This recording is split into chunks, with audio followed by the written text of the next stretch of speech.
Brilliant. Good afternoon, everyone. Welcome to LowCVP's Electrification of Bus Fleets webinar. This is the fourth webinar in our series looking at the electrification of bus fleets.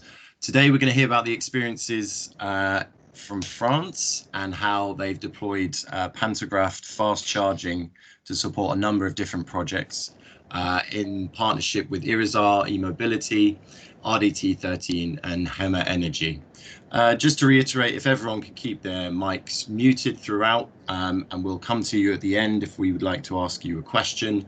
Please turn your videos off as well, as that can be distracting and plays havoc with the bandwidth. If you could use the raise your hand or chat section to ask any questions, that would be brilliant. If neither of those are working for you, please drop me an email at daniel.hayes@lowcvp.org.uk. Hopefully most of you are familiar with how this webinar will go, but I'll shortly introduce you to Sean Miller, who's going to be our lead from Irizar today. So hopefully, Sean, I'll stop sharing my slides now and you'll be able to share yours.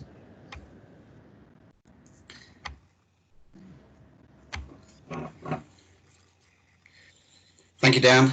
Can you all see that screen? Dan, can you see that? Yeah, that's looking brilliant. I can hear you loud and clear. Good. Okay, well, welcome and thank you for attending today. This presentation is based around one of our fast charging opportunity projects in France. We've got a presentation from the operations director, Celia Charrier, from the operator RDT13. That'll be followed by a presentation from the commercial director, Alberto Gonzalez, from Irizar e-mobility. And then lastly, we've got Miriam Azamendi from Jema Energy, and she's going to be talking about the charging infrastructure.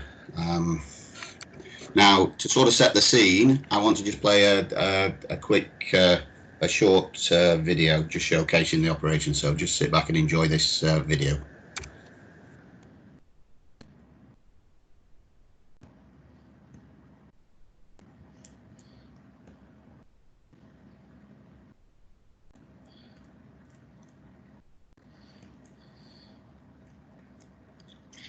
Sean, we're not getting the audio on this one. Dan, I didn't include the audio.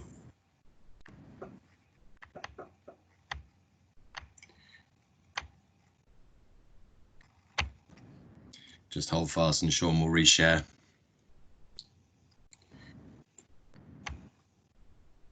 Oh. Sorry, just bear with me a second.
So the music make all the difference there. Okay, I'd like to invite Celia to talk about the project from the operator's point of view. So over to you, Celia. Okay, good afternoon, everybody. First of all, I hope I'll do my best in English. Please, would you please excuse my English? Thank you. First of all, it's a very long-term project, actually, like many projects of BRT in France, I guess everywhere. But once the decision has been made, the deadline goal was very, very quick, and we only had roughly 3 years to make everything. So it's just a very usual high standard line with, of course, commercial speed, which is the priority, much of frequency, with one bus every 6-7 minutes, roughly during the peak hour.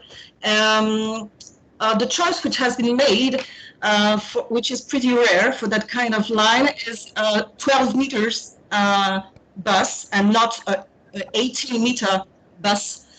So I checked on the internet and I saw it was 40 feet. I hope I didn't make a mistake. So it's a very short bus, actually, for that kind of line, but it was at the very beginning a choice which has been taken according to the expectations of traffic. And finally, the expectations were not adapted to the reality, because today we have a customer traffic which is quite high, roughly between 12,000 and 15,000 a day.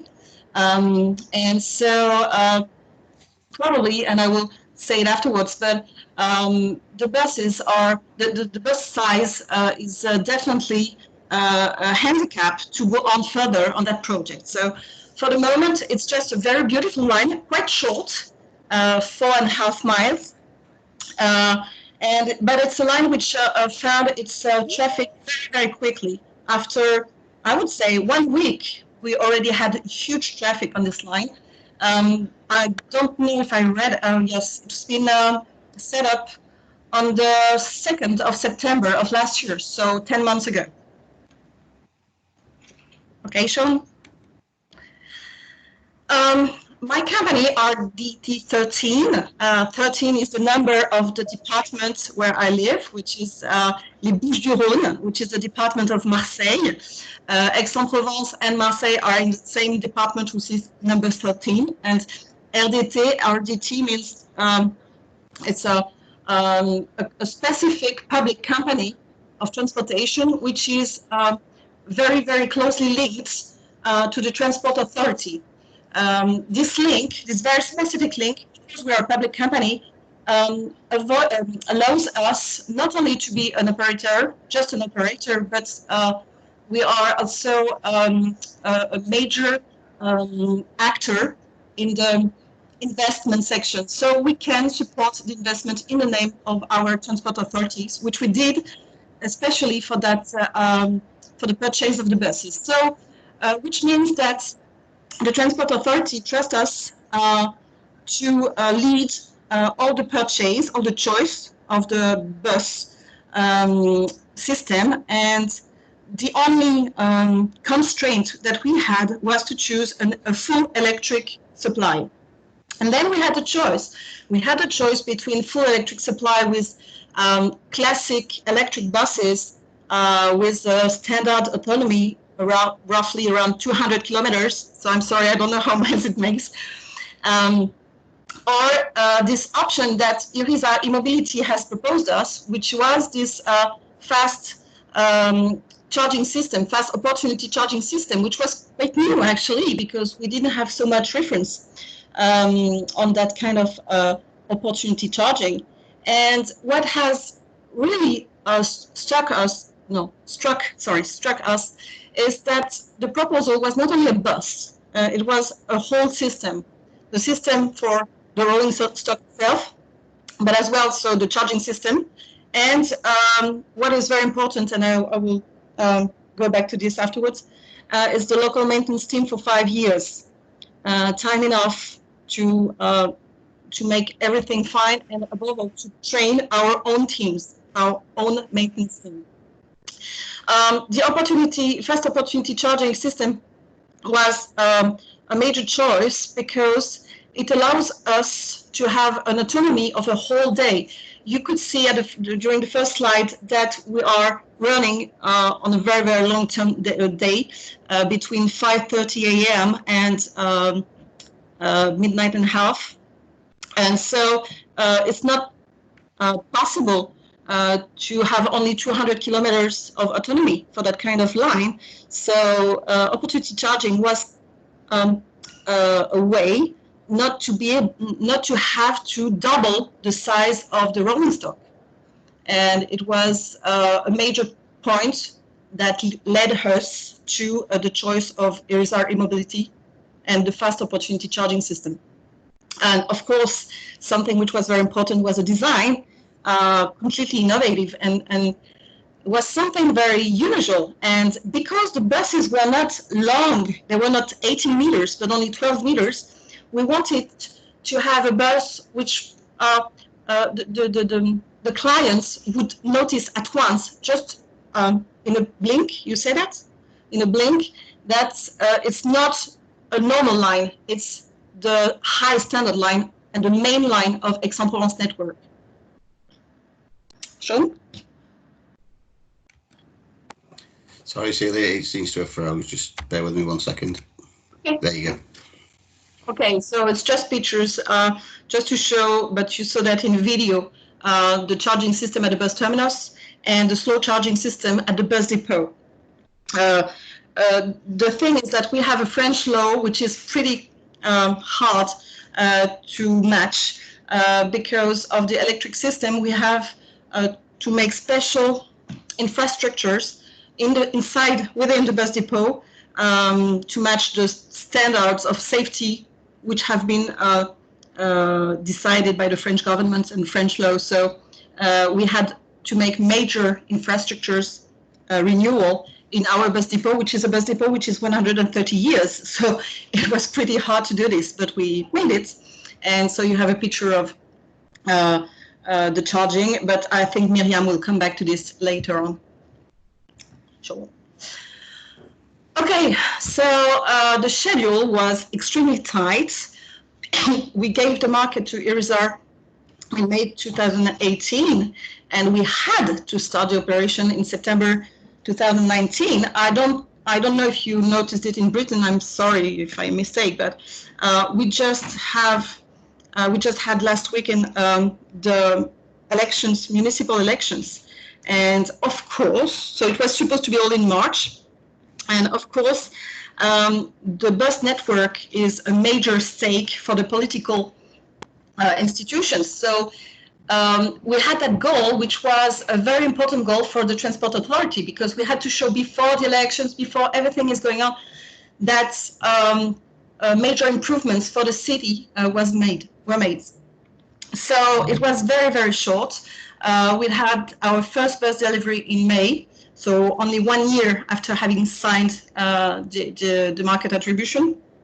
And we finally have 16 buses, all delivered.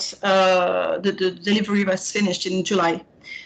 July, August were the moments where we made all the testing and commissioning, which was a hard time because there were many stakes and there were many things to see, to test, to fix.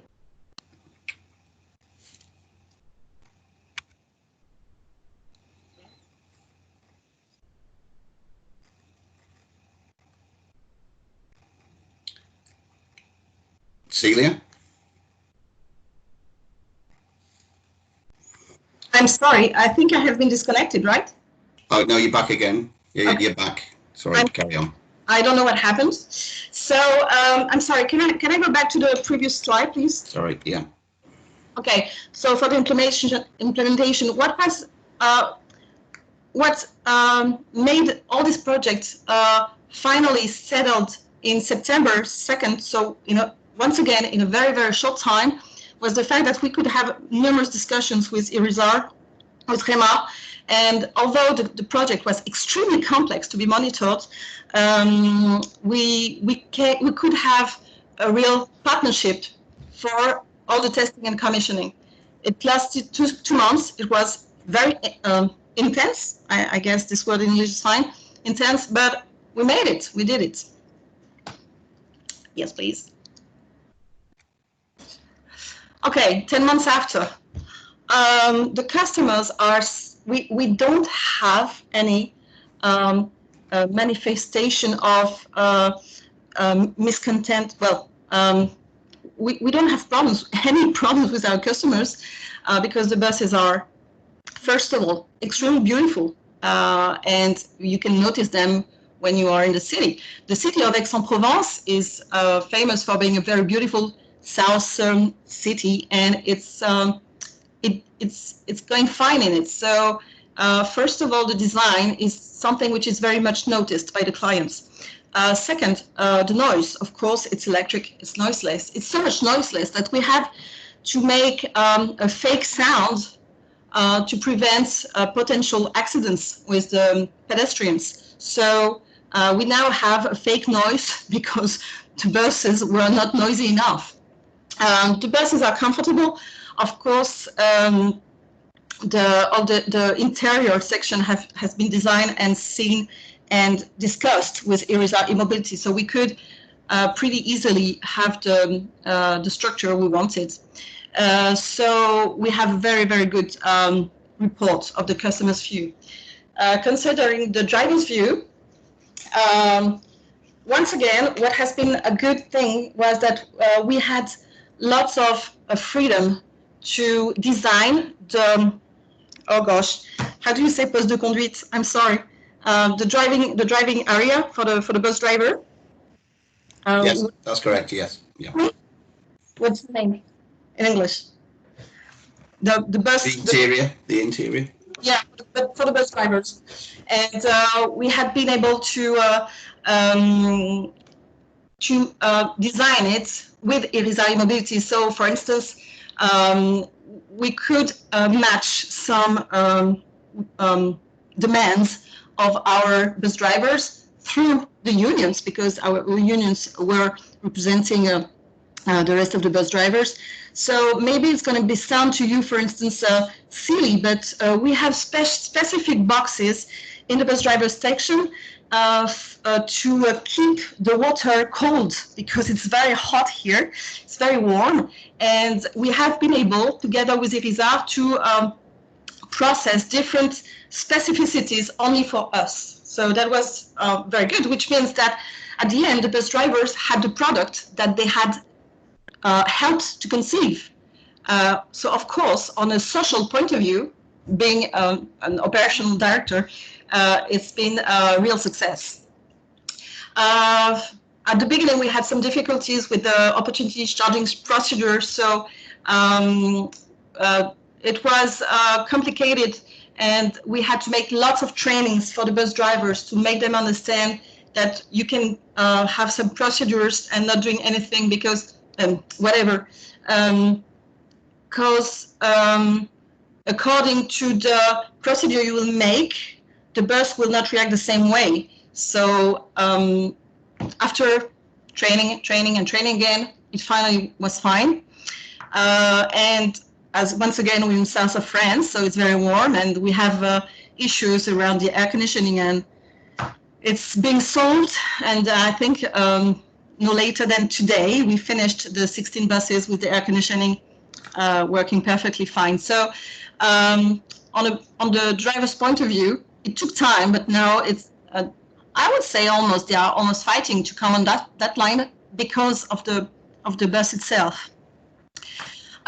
Considering project management view and maintenance view, we had some technical difficulties at the beginning. Everything have been progressively solved, and now we have a very good availability rate. I would say, except after some accidents, but we are every day at 100% of availability at the beginning of the day. My view is that we have these local maintenance experts from Irizar. They're local, so it's much easier to talk with local people. You all know that French people don't speak so much Spanish, either English, so the local maintenance experts are French, and so it makes the share of skills, the share of skills much easier. So the local maintenance experts from Irizar are day after day training the maintenance team of our RDT13. So it's a very, very important key point, I think. And globally speaking, we have an after-sales organization which is built to be pretty reactive. We don't have so much reserve spare buses. We only have one spare buses because we have 15 buses running during the morning peak time, and we only have one spare bus. So needless to say that when there's something wrong on one of them, we have to be very, very reactive, very quick to get the spare parts. So now we have it. We're pretty happy about it. So for the future, as I told you, we have a big issue concerning the size of the bus. We hope in the following years to switch from 12 meters to 18 meters because we have a huge traffic on that line, first of all. And second, it's just a point that because of the masts which are fixed in the infrastructure, it's not easy to move, of course. So when you make that kind of project, you really have to bet on the 10, 12, 15 next years because it's not something you can move easily. And as I wrote, the major stake for me to make this project a success for long term, because for short term it is a success with no doubt, but for the long term success, definitely the maintenance, the local maintenance is the key to keep a long term quality on that kind of buses and that kind of opportunity charging system. Thank you. Okay, thank you, Sheila. I really appreciate that. Now to hand over to Alberto from Irizar e-Mobility to talk about the vehicle. Alberto. Hello, everybody. Thank you very much, Sean. Thank you also for inviting me, Low Carbon Vehicle Partnership. I would like to talk about as Celia said, the complex project that we achieved in Aix-en-Provence. You can go. You don't need to begin yet, Sean. So in this project that Celia said, it was a tender. We had a tender that it was very hard. We have to understand very well the line, the BRT system. For us, a BRT is a transportation mode that where we have to put the bus at the same level of a tramway. So for us, the only way to achieve this kind of project is to provide a turnkey solution. In other words, we have to understand very well all the elements of the BRT system and to do that with those elements the system become performance. Okay. So when we explain I will explain our system approach. The element that we have in a BRT system are, as you can see, the infrastructure. So we have in this project we have a dedicated line, dedicated bus priority. We have also to check the stations, the interface between vehicles and stations are very important. We have also the ITS, fare collection also that we have outside the vehicle. We do the validation inside, and also as part of the infrastructure we will have the charging station. This is one of the elements. The other elements, of course, are the vehicles. For a BRT system, the vehicle configuration is very important. The capacity also, the passenger circulation that we will put in the vehicle is also key to reduce dwell time at the stations. The design and the propulsion system in our case is now electric and is like the tramways. And there, the other elements of the system are, of course, the operations. As you can see, we work very close with the operator to understand the timetables, the commercial speed that they have, the intermodality, all the regulations also. And with all this, what we have to provide is a good travel time to be efficient, to be performance. We have to assure that we have a very good frequency and reliability. We have to assure also the capacity of the vehicles. As Celia said, is for us is a BRT with a 12 meters bus. It taking into account the ridership that we are having, the patronage. It should be an 80 meters, 80 meter bus. It will be very good also. We have to provide also to the passengers a very good accessibility, of course, security and safety for all of them, comfort, and as we see before, the image and the identity that the passenger will have with the system is very important. So that's why if we go ahead, Sean, taking into account the image, for us, we create the Irizar electric tram, and for Irizar, we are changing with this vehicle the image of public transportation, public transport. For us, is a very nice design, the very minimalist also, but we are breaking with the cubism of the bus. Now, when a passenger or when a politician or when anybody see this vehicle, they can see that is something different. And for us, is as I said, for a BRT system, is very important the image. It's very important the identification. And when you see that vehicle, you know that you are taking other thing that's a bus. You are taking a BRT, and you are very close, as I said, of a tramway. So we work in the exterior design and also the interior design. At the interior design, what we have to do is every passenger has to find his place in the vehicle. So we have to think like a passenger. When we think like a passenger, we have to provide, as I said before, the configuration of the vehicle has to allow this passenger flow, this circulation at the interior of the vehicle.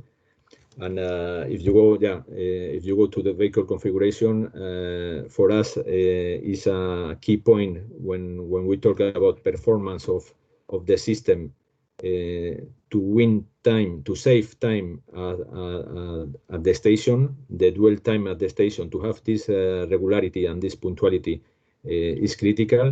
So when we put in the vehicle big doors and we favorize this passenger flow at the interior of the vehicle and with the station, we can see that the dwell time is reduced. Also, we have to think in the accessibility for everybody also. And as I said, we have to check that we have to see that at the rear of the vehicle, we have to find the place for everybody. So we put the student zone, because in every city in the world, all the students go to the rear. So we thought that if we put a specific area for them, it will be very interesting, and we will attire a lot of students. Then we use also large windows to increase the luminosity, and it's psychological. But when you enter to a place where you have a lot of light, the feeling of safety is bigger. So clients are also very satisfied because in one side they can see the city, and in the other side they can feel safer. And as you can see, also we put a lot of fancy stuff like USB for the clients. So everybody will think will find his place. Then another important point for us is the driver, because he has to stay 8 hours of the day in this place. So we work a lot in the design of the driver position.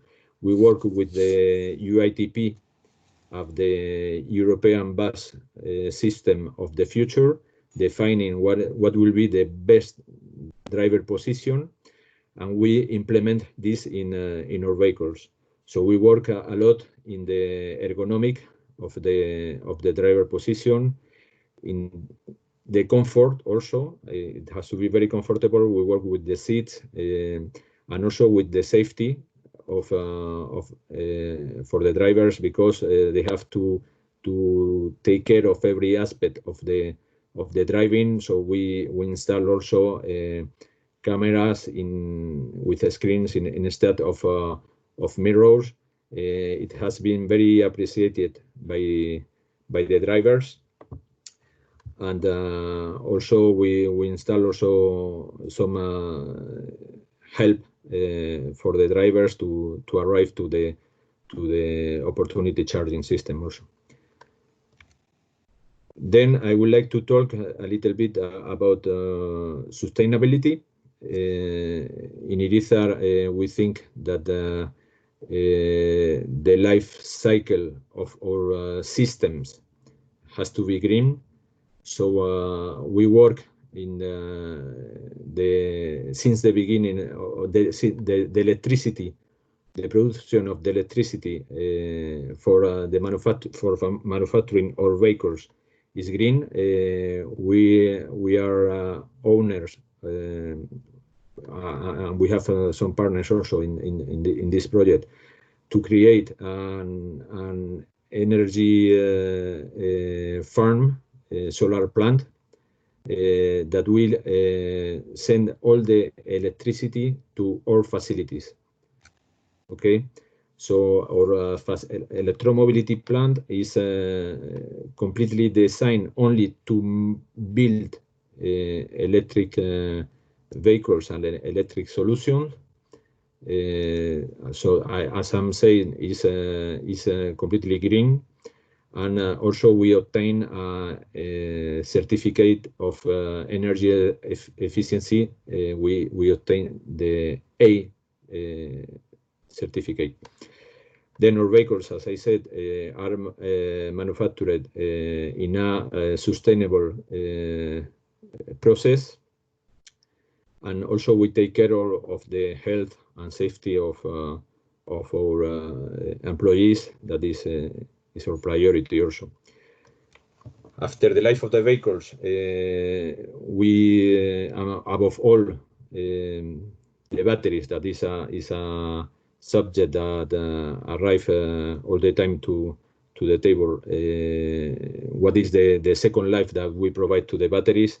We have an agreement with Repsol, that is a petrol company that is building charging station for cars, and they will use or reuse batteries. We will adapt our batteries for a second life in static to provide the electricity as a backup for this charging station that Repsol is putting in service in Spain right now. And after this second life, we will recover these batteries, and it's our responsibility as manufacturer to do the recycling of the batteries. So then we will send this to a treatment center, and we will finish the process the life of the battery. So this is what I want to say is again for me it's very important to provide to the client a turnkey solution, and it's also very important, and I think very appreciated by our customer to have this system approach vision above all for BRT projects. Okay, thank you very much. Thank you, Alberto. Thank you. Okay, now it's time for Miriam from Jema Energy, and that's to talk about the charging infrastructure. So over to you, Miriam. Thank you very much, Sean. Good afternoon, everybody. First of all, thank you for the invitation to participate in this fourth LowCVP session. Before starting to explain the different aspects of this project, some information related to Jema Energy. We are a power electronics company with more than 65 years of experience, based in the north of Spain and part of Irizar Group since 2009. We have more than 400 projects throughout the 5 continents, and although we have several business units, as you can see in the slide, the top 3 would be Big Science, Renewables, and Electromobility. Summarizing shortly what we do in each one of them, Big Science would be power conversion systems for nuclear fusion and particle accelerators. In renewables, photovoltaic inverters and battery energy storage system, also called BESS, and e-mobility, charging station, and different in-vehicle electronics.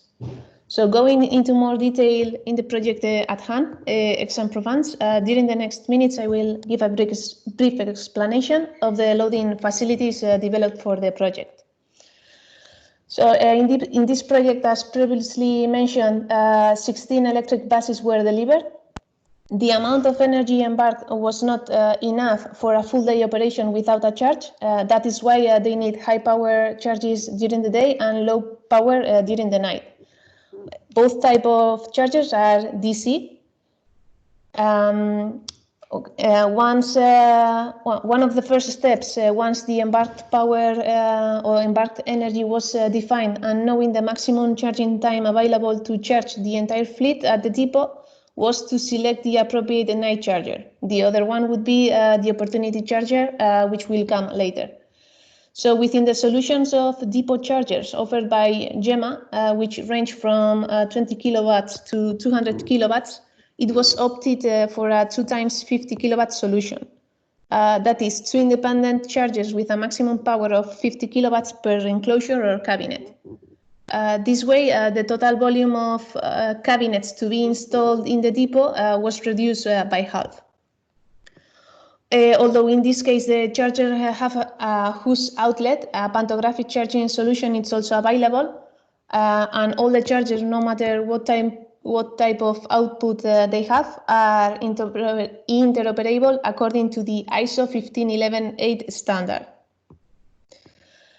As a part of a turnkey solution, and seeing that in the depot there wasn't a connection big enough to supply all the voltage to all the chargers, a connection to medium voltage was required, in this case 20 kilovolts.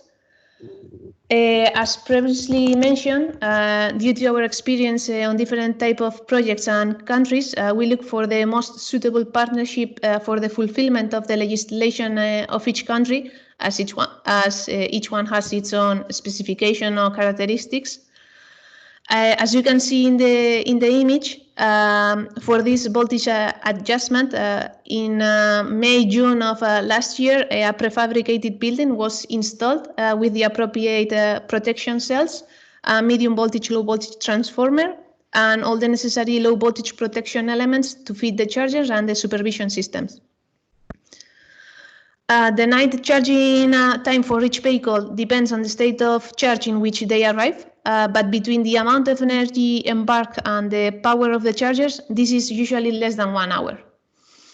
Although the batteries embarked in these vehicles can be and are charged with opportunity charging stations of up to 600 kilowatts, In the night chargers, it is advocated for chargers of low power that help the balance of the cells of the batteries, thus increasing their life expectancy.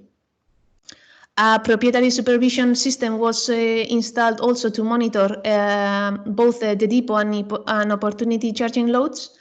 Also, if required an LowCVP communications, our loaders have that implemented. And finally, also there was a load management system installed to minimize the peak power that could occur if all the e-vehicles were connected at the same time. Sean, next slide, please. Thank you very much. So due to the low energy embarked on these vehicles, opportunity chargers were installed at the end of the line to recharge the batteries, increasing the autonomy of the vehicles in such a way that they could be circulating indefinitely, as Celia also mentioned previously. The opportunity chargers installed in Aix-en-Provence have a power of 500 kilowatts, but at all times the energy injected to the batteries is the one that they demanded, as the batteries are always the master in the communication. So with Sean, I don't know if you can show the graph. Thanks.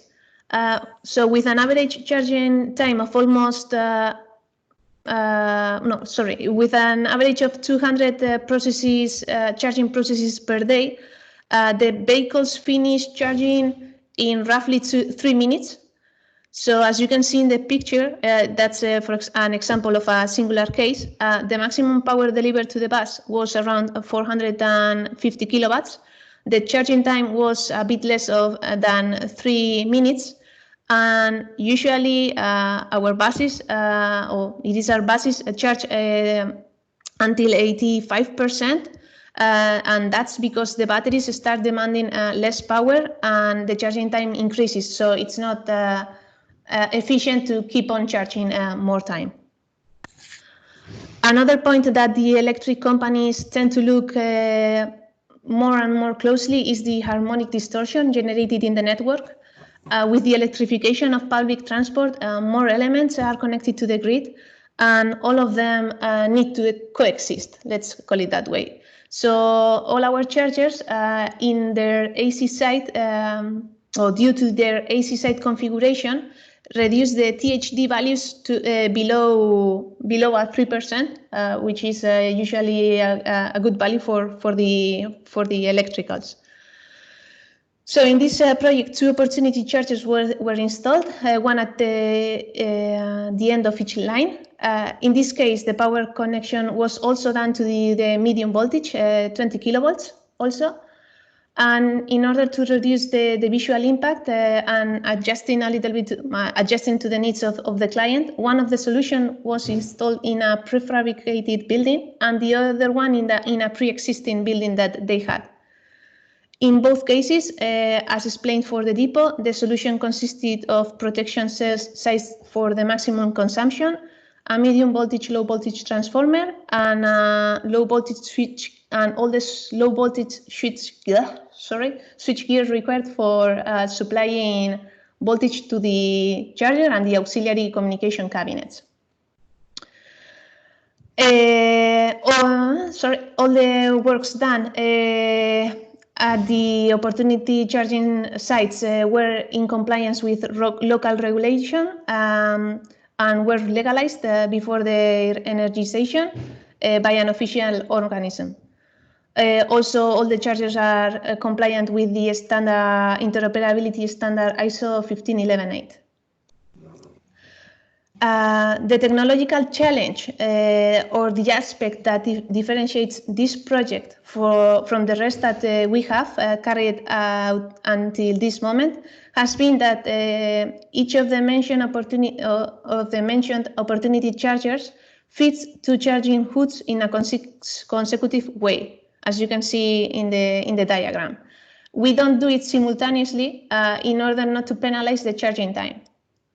So for this purpose of, let's say, a consecutive charging, a complete automatic tilting system was developed, both for the power communication and and both for the power and the communication. Sorry. So we would have like 3 scenarios or working scenarios. For example, we can have the arrival of the first bus at the loading hut. By means of the automatic detection, the communication and the power of the loader is tilted towards that output. And of course, once the communication between the charger and the vehicle has been established, the injection of current to the vehicle begins until it's reached 85% of state of charge. The second scenario would be what happens if a second vehicle arrives while the first one is charging. Okay, so let's call it nothing happens.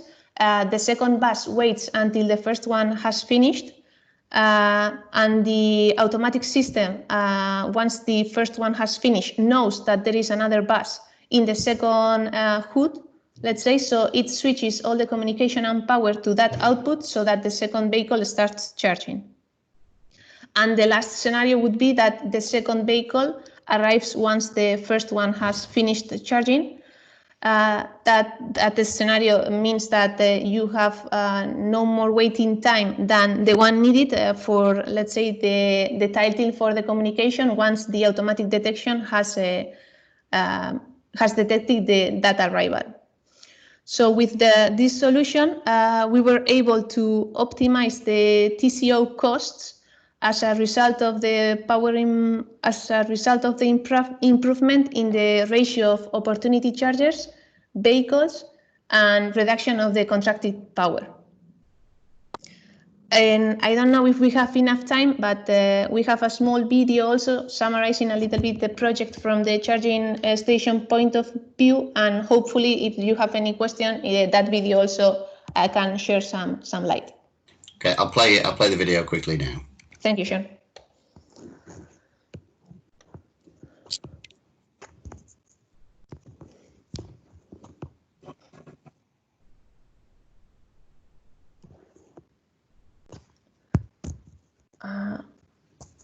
Okay, Sean, I think we have the same problem with the audio.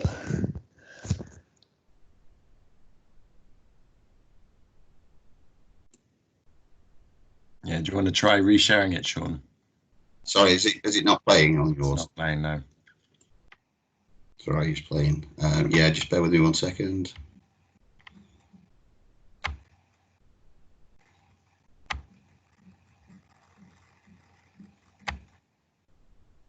Did that work?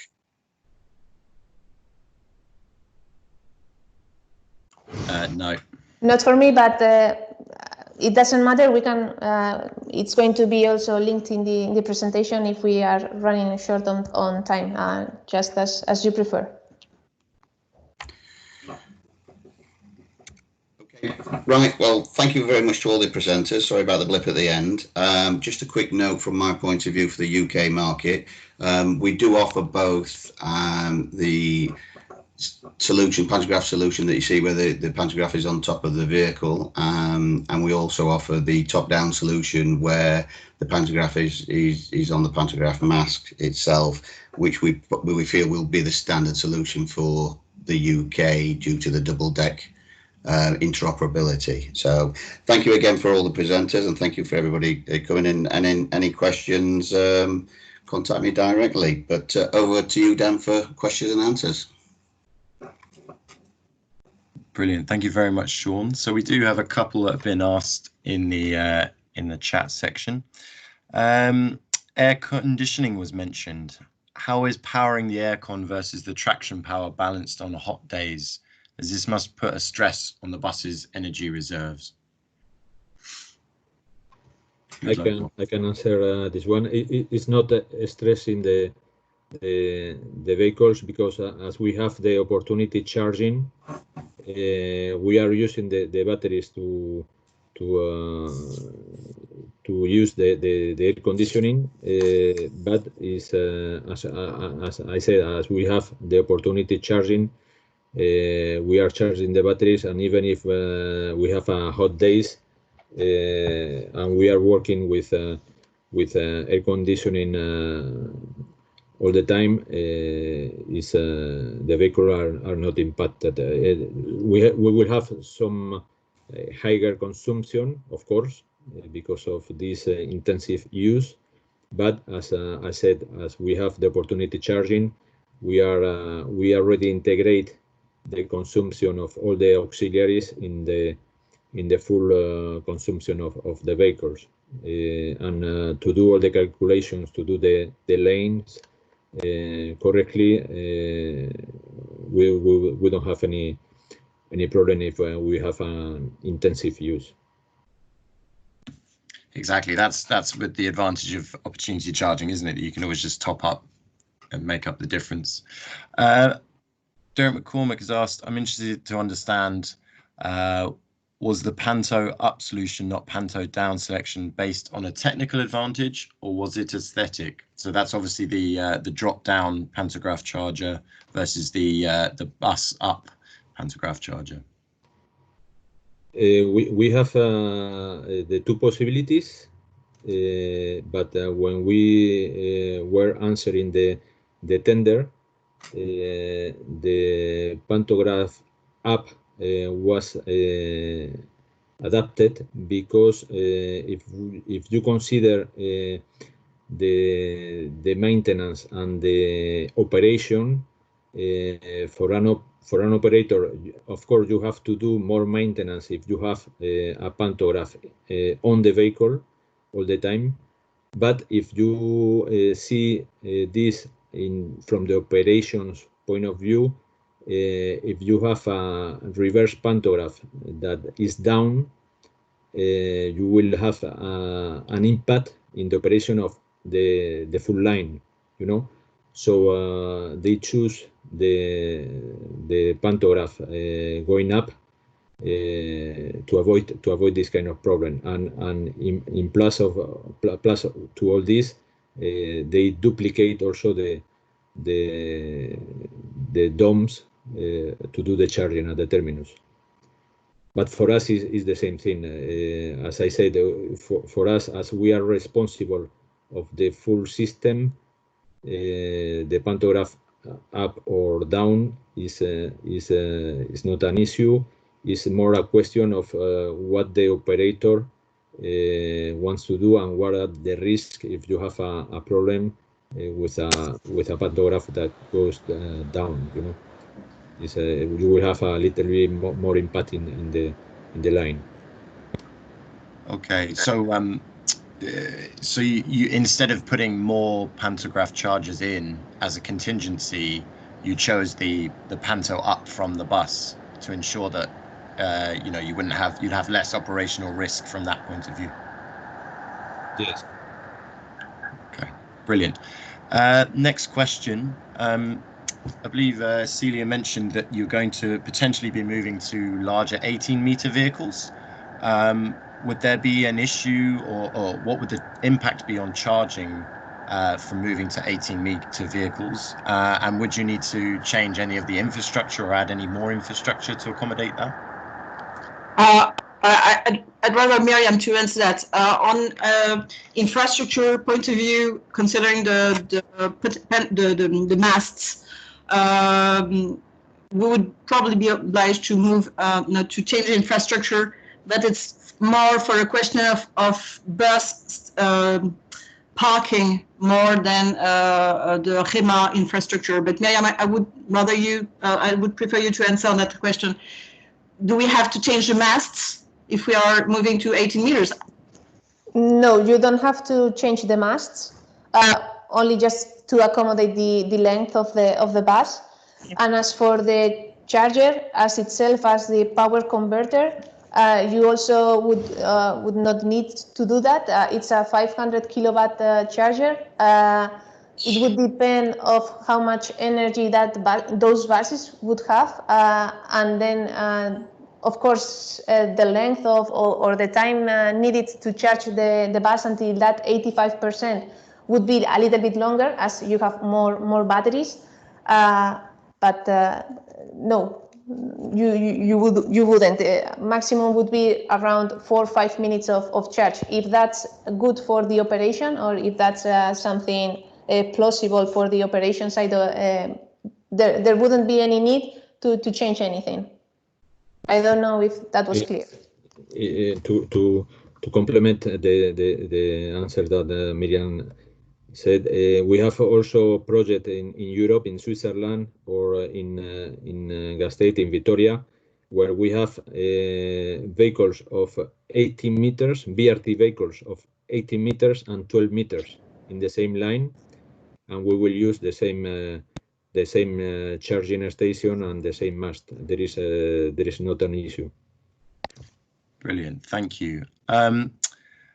The next question is, in terms of the infrastructure that you have put in, was it all totally brand new in terms of connections and the infrastructure, or did you take advantage of existing infrastructure from either tram networks or any other potential electricity networks that were already in place, or was this a totally brand new setup? At my knowledge, it's brand new. We don't have any tram in Aix-en-Provence, so we had to use the public network, the public electricity network. And so, as Miriam said, we had to, we used a specific building in one of the two terminus, and for the other terminus, it has to be built, brand new. Excellent. There have been, I know there was the Elliptic project that was ran by the EU a number of years ago that was looking at the potential of using private networks, whether they be tram or metro or other existing infrastructure. And I think harmonics was always something that came into play because a particular network was set up for a particular type of vehicle and operation. So I don't think we've actually seen anyone connect to an existing electric infrastructure yet. But it's always worth looking at, I think. Next question. Do we have a typical energy consumption of the vehicle across the route? We are, sorry? Yeah, no, go on.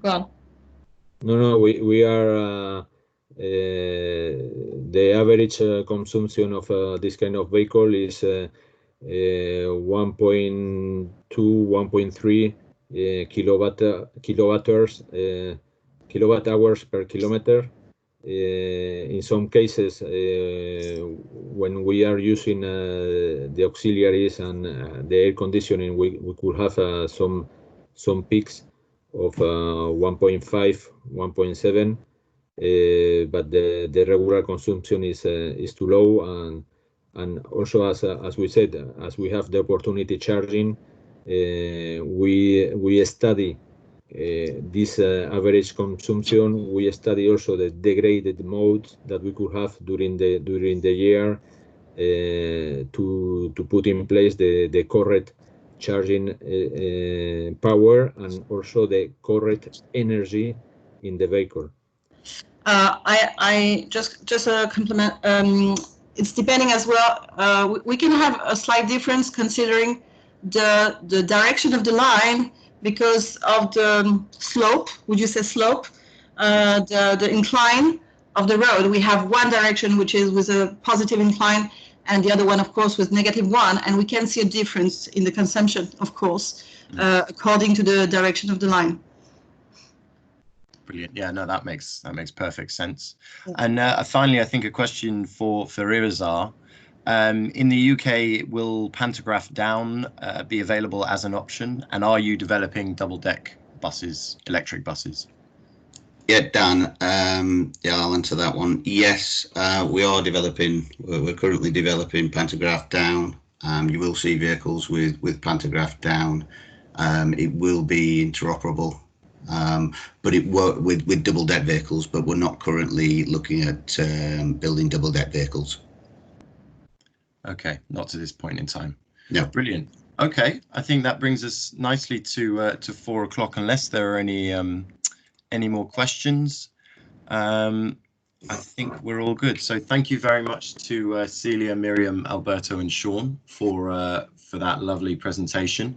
As mentioned previously, we will be sharing the recording of this, and the slides will also be available to all of those who have attended. And if you'd like to ask specific questions of specific speakers, then I'm sure they'd be happy to respond. Just in terms of some activity coming up for the LowCVP, we've got a meeting next week for members of the bus working group on green recovery in the bus sector. So we'll be discussing things like green finance, as well as what we can do with the available grant funding coming forward for the capital purchase of vehicles. Our LowCVP's annual conference is taking place on the 15th of July. That's all day. We're going to be talking about what elements of lockdown do we want to keep locked in. And finally, if anyone's interested in life cycle analysis of vehicles, we're hosting a webinar every morning from the 6th to the 10th of July. So there's a link there as well. If you're interested in LowCVP membership, please do drop me a line. And thank you very much, all of you, for attending. Have a brilliant afternoon. Thank you. Thank you for attending, everybody, and thank you for your time. Thanks, Dan. Thank you very much. Thank you very much. Thanks. Thank you, guys. Ciao.